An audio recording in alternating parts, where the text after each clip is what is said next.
আসসালামু আলাইকুম প্রিয় বন্ধুরা, আশা করি সবাই ভালো আছেন। শাইনা ব্লগসে আপনাদের স্বাগত।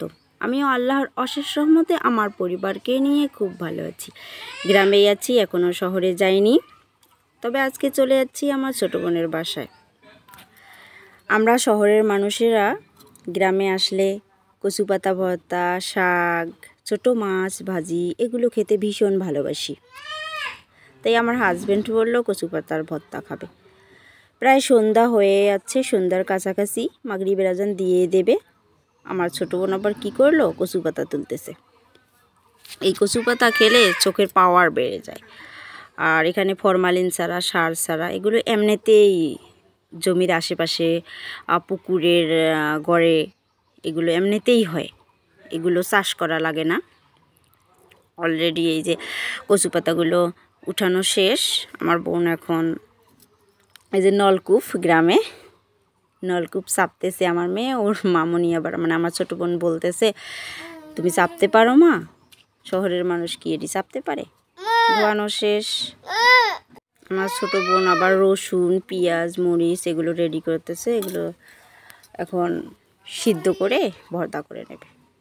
ওরও ছোটো বাচ্চা, আমারও ছোটো বাচ্চা। তবে ওর বাচ্চাটা একটু কান্নাকাটি করেছিল, এজন্য আমি আবার করার মধ্যে এগুলো পাতাগুলো দিতেছি। পাতাগুলোর মধ্যে রসুন দিলাম, মরিচ দিলাম, পেঁয়াজ দিতেছি। দিয়ে দেব এখানে লবণ, হলুদ গুঁড়ো দিয়ে দেওয়ার পরে লবণ দিলাম, হলুদ গুঁড়ো দিলাম। এগুলো দিয়ে দিলে ভালো করে প্রসেস করে সিদ্ধ করে নেব। সিদ্ধ অলরেডি হয়ে গেছে। দেখেন কতগুলো জিনিস কতটুকু হয়েছে। আমার ছোটো বোন বললো, আপা এতটুকু হবে না, আরও উঠাইতে হবে। আমি এবার নোড়া দিয়ে এগুলো ডলে নিতেছি। ডলে নেওয়া শেষ, এখন তেলানি বা বাগার দিতেছি। আপনাদের যে যেখানের ভাষা, আমরা বলি তেলানি, রংপুরের ভাষা, কেউ বলে বাগার দেওয়া। এই যে দিয়ে দিলাম। ভর্তার কালারটা কিন্তু ভীষণ মজা হয়েছে, খেতেও ভীষণ মজা হয়েছে।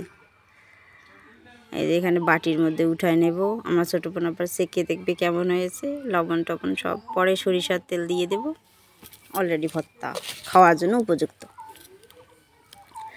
তবে বন্ধুরা, আমার ভিডিওটা যদি ভালো লেগে থাকে অবশ্যই লাইক কমেন্ট করবেন, কারণ আপনাদের একটা লাইক কমেন্ট আমাকে অনেক উৎসাহ দেয়। আর আমার চ্যানেলটা সাবস্ক্রাইব করে পাশেই থাকবেন। তাহলে বন্ধুরা,